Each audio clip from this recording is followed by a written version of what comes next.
Okay, we'll get started again so we can do the talk that we were supposed to get done before lunch. We'll get it before my next talk, maybe. So I'll talk about some recent results of grazing occultations.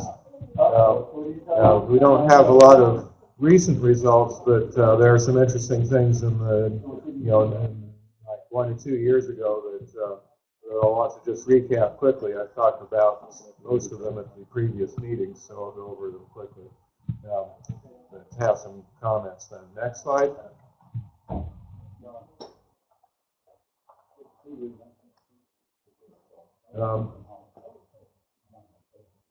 Okay, let's see. There should be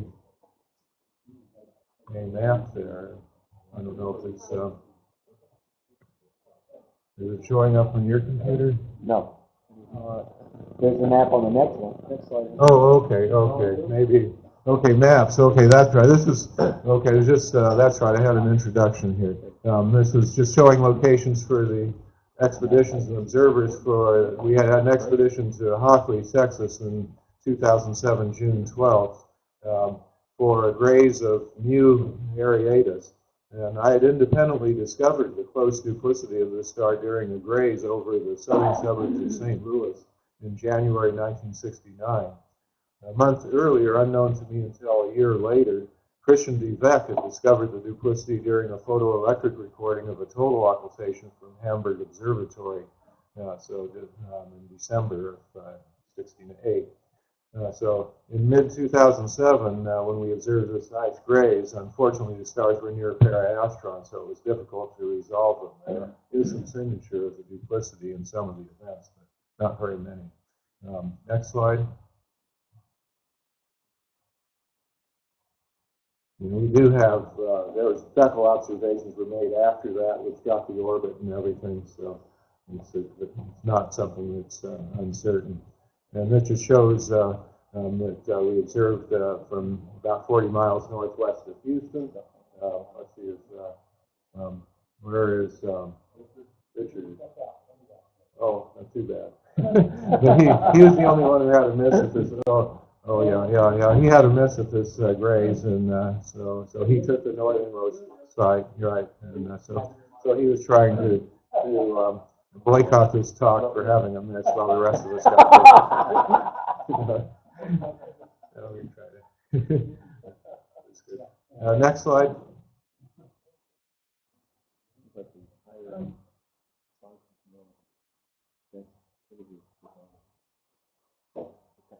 Takes a little bit. And what I should do is just shows in more detail the the area where we were observing north of Hockley and west of Wahlert. So I stayed at a motel in Wahlert. Next slide.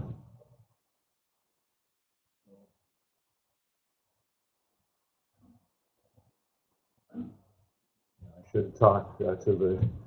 As soon as you load the next slide, then load the next one starting now. These were, I had run a remote station here, I did a visual observation here, and I ran another remote station down here. So all of them were successful. Paul Maley was here, Richard Nugent had the miss right there, and there's another observer who was right down here. Dave Clark, I think was his name. So Don Stockbauer. Next, let's see. We should have started this. No.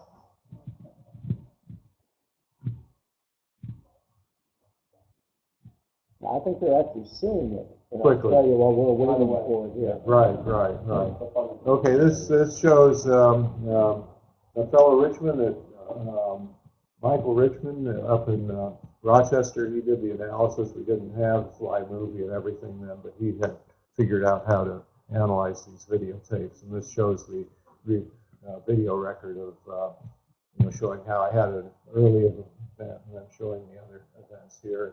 There's one partial reappearance here that's showing probably the duplicity, and there are a couple of just one another place here where the duplicity seems to show up, and those are the only places. Next slide. Next slide shows Bob Sandy's plot from Bob Sandy's recording, and and his is he actually got more events than me, and he was just south. That was the northern station, the remote station that I ran. And he was the best one that recording I got, video recording. And Bob got a good recording too. You can see some events like that there, similar to mine. Next slide.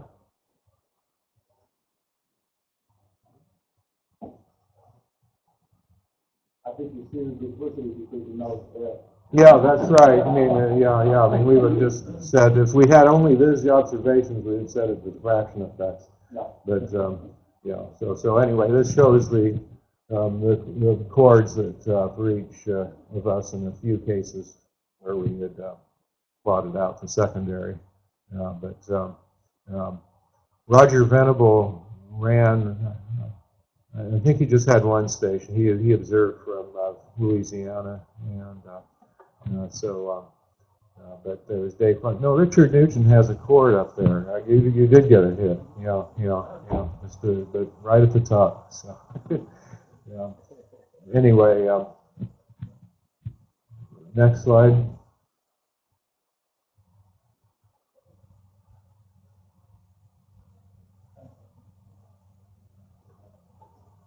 So that's the reduction profile, like I explained yesterday. And this shows now, though, since then we have these mighty middies, which you saw. You saw how quickly, within 4 minutes, I was up and running. In case the satellite had launched, I could have recorded it. It did launch, but we couldn't see it here in the daylight. So anyway, next slide. In the bright daylight, it's hard to see those things 90 miles away. We saw Mount McKinley in Alaska 220 miles away. So, but that was much clearer sky and better horizon too. Okay, this is just want to mention the graze of Eta Geminorum that I observed in 2011 in Arizona. It was my first success using remote telescopes like this. The other graze successes earlier, I had used tracking telescopes, including the new Arietis graze. I had drives on them to track with small SVT, 5-inch SVTs that I could take on the plane. But with these, you can get more of them in a suitcase, so it's better. But the conditions have to be good for these to work. You have to have a nice crescent moon or a bright star. But anyway, in this particular case, there was a thunderstorm. I had to go farther west than I expected, and so I didn't have as much time. I ended up having about 70 minutes at the site to set up. So I managed to get 4 telescopes up in that time, although at the last one I had trouble right at the end and didn't get going at the attended station until a minute after the graze. And so it was a humiliating defeat. It was the machines 3 and humans nothing. Next slide.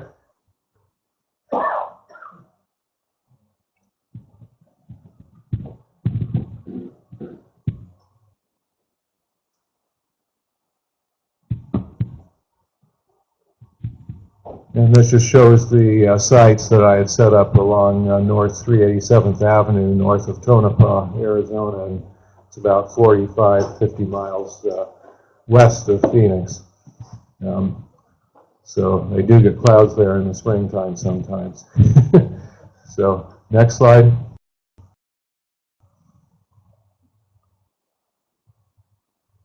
The observers in California were a little more successful. I mean, they had a lot more people. I mean, I just got one, and I managed to get 3 observations at least. But they had about 10 or 12 people, and all of them got good timings. And here's a reduction of their observations against the Kaguya profile. You can see how much better it is relative to the predicted profile we had for the previous events.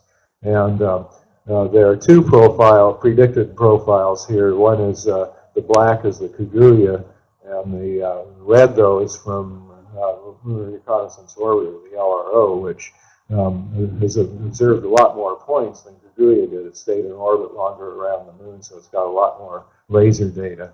And And so that has paid off a little bit. There are a couple of places here where Kaguya showed there was a valleys here and here that LRO said didn't exist, and the LRO was correct for both of those events. So both of them are damn good. So it's great to have these things where you can actually hit these sweet spots now that we couldn't, just it was hit or miss before. So there's still new things we can do with these events, and it's good to do that. You know, there's an impetus to get a lot of events like this, local events, because then you're getting more detail of the profile, and you want to have stations, a couple of stations close enough apart so you can get the local slopes, and then you can get different position angles. Each event is a different position angle, and so it's great if the stars are close double. You can determine the separation and the real separation in PA, and also though it gives a very accurate fit to the profile. And if the graze of the same star, like these bright stars usually are gray observed in the past, you can actually measure the errors and the proper motions of the star over that time. We are finding errors in the proper motion declinations of these stars from grazes. So the astrometry hasn't been pinned down perfectly yet. As we know with asteroid occultations, where the errors show up even more severely. Next slide. For 30 to 40 years, we never knew what we were going to see when we were out on a grave. Oh yeah. And now all of a sudden, we can predict. Well, we still don't know exactly. You said, okay, here's a place where we're probably going to get somewhere between 4 and 8 events, and sometimes you get 9 or something. There's a little bit of fine structure that we actually are getting now more. And this was sort of a similar event with a 4.9 magnitude star over just northeast of Minneapolis that I observed. In this case, there was a very small cusp angle, so I didn't think it was actually going to work. But when we played the video back, it did. And again, our manned stations using these little Meade telescopes didn't work. We had trouble with them. We hadn't used them in a while. That was part of the problem. But we had trouble at the last minute and didn't get on the tracking right and everything. But these things don't track, so once you pre-point them, they're good to go. And 2 of them got some good observation. 1 of them got like 60s in 6 hours or so, pretty good run. Next slide. It's produced with Occult 4, and at Brad Tyverson's website, given in red there, you can find the Google Maps, so you can zoom in on these paths. But you have to use the predicted profile. Brad is good at telling you, where you should offset, and he'll put up it's also important to calculate the prediction, the base prediction for the elevation where you plan to observe the height above sea level, because it does change things, especially at these small scales. If you're trying to hit something that's only 100 or 200 meters wide, you have to take into account the height above sea level. It doesn't make too much difference around here, although I got bitten even in about 20 miles north of here, where I thought I was near 50 meters, and it was really 200 meters, and that made a difference. So anyway, this was the Kaguya profile showing why I was interested, because things really were going to line up. Had the potential in a fairly narrow range. And we did get 1 record in there. It seemed to indicate a slight south shift of the profile. Next slide.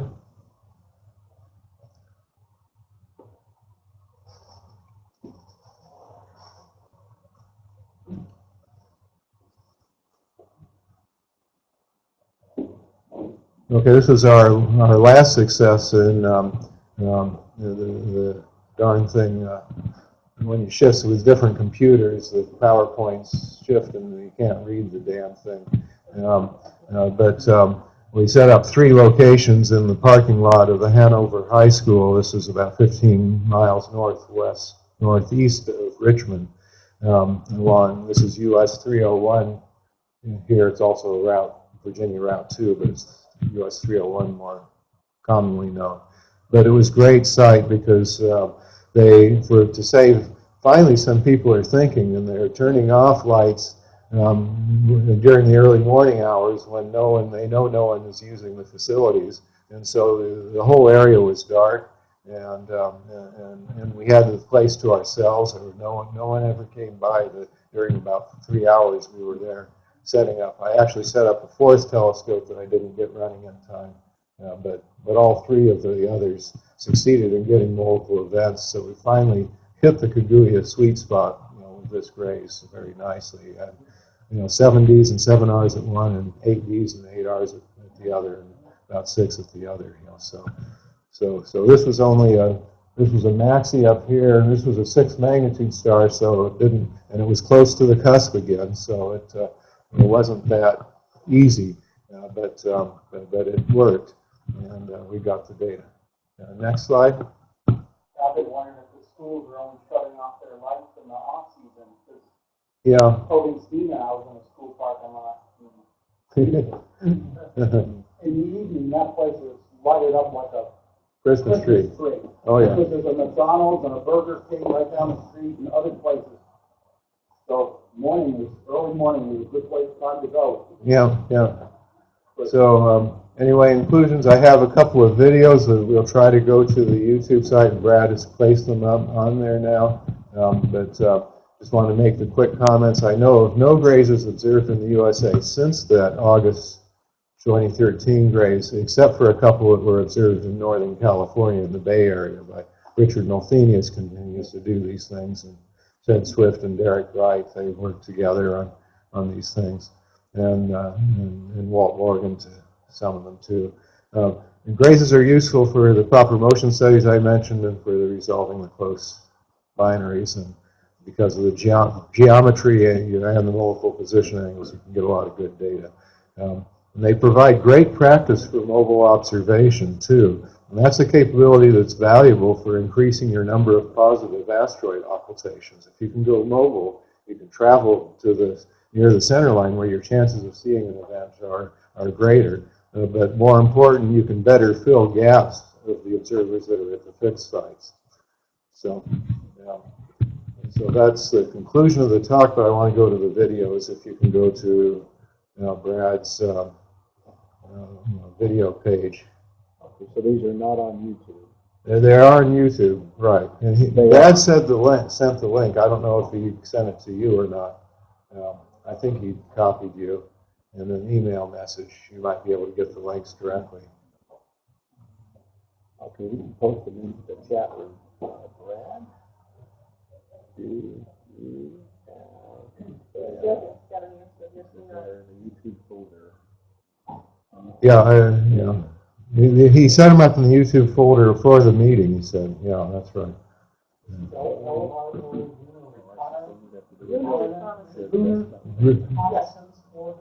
Yes. So the website for Brad's... Okay, there's a question about this Lunar Reconnaissance Orbiter is the name of the spacecraft. There is an experiment on it called Lunar Laser Ranger. That's what Occultations.com. Still trying to figure out where to go to get to the website. YouTube. Oh.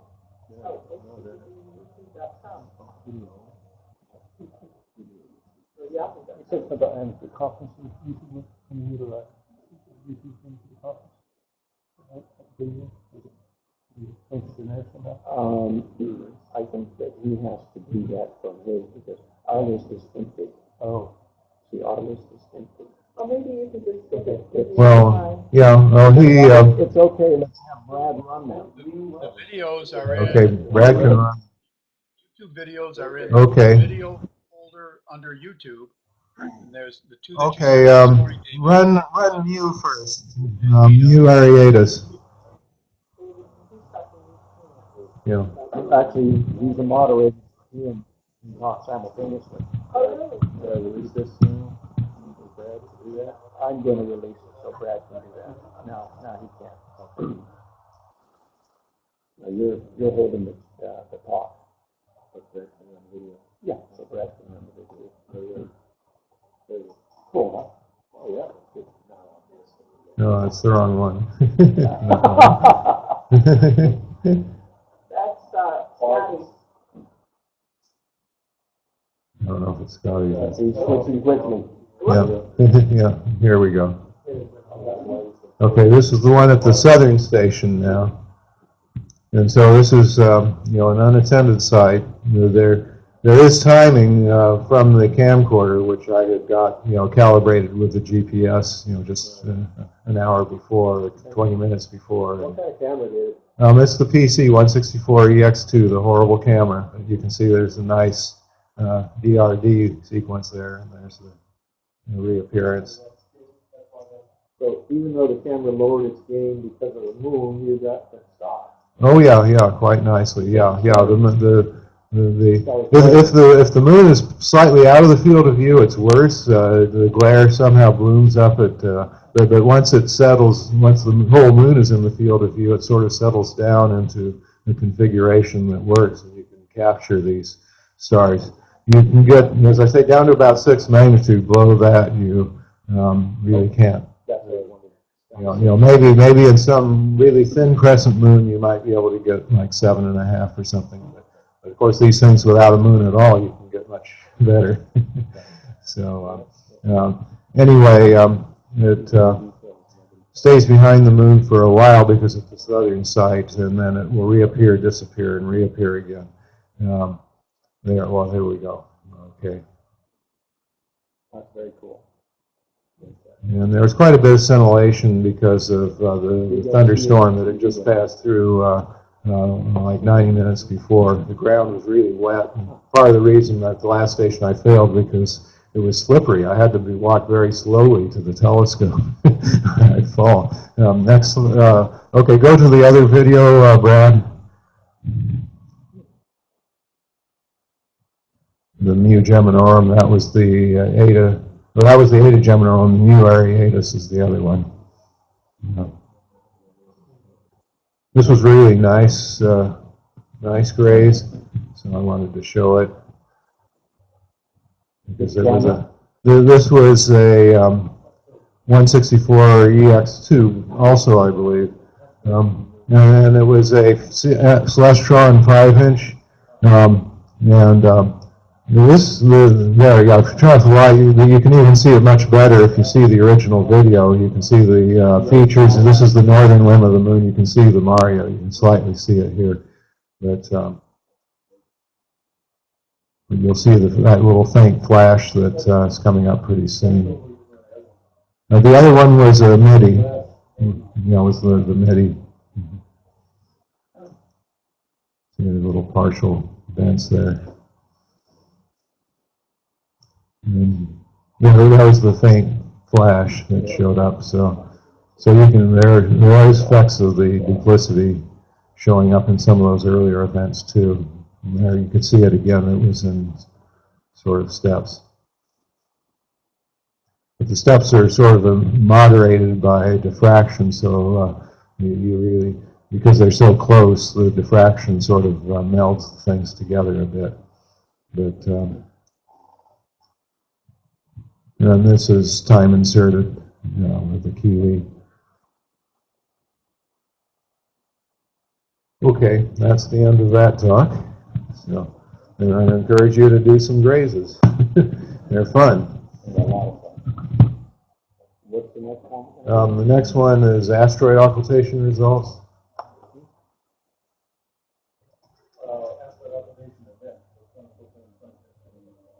Oh wait, there's the molestation one.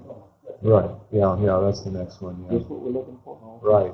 Now this is the idea of setting up remote stations and running them remotely. And I should have I did bring in this thing while he's getting it up. I can show a little bit of it. Oh, there we go. Okay. We'll go on to the next slide. This will be sort of a quick recap of some of the past things, and I'll talk about the newest things we've done since the last meeting, just a few things.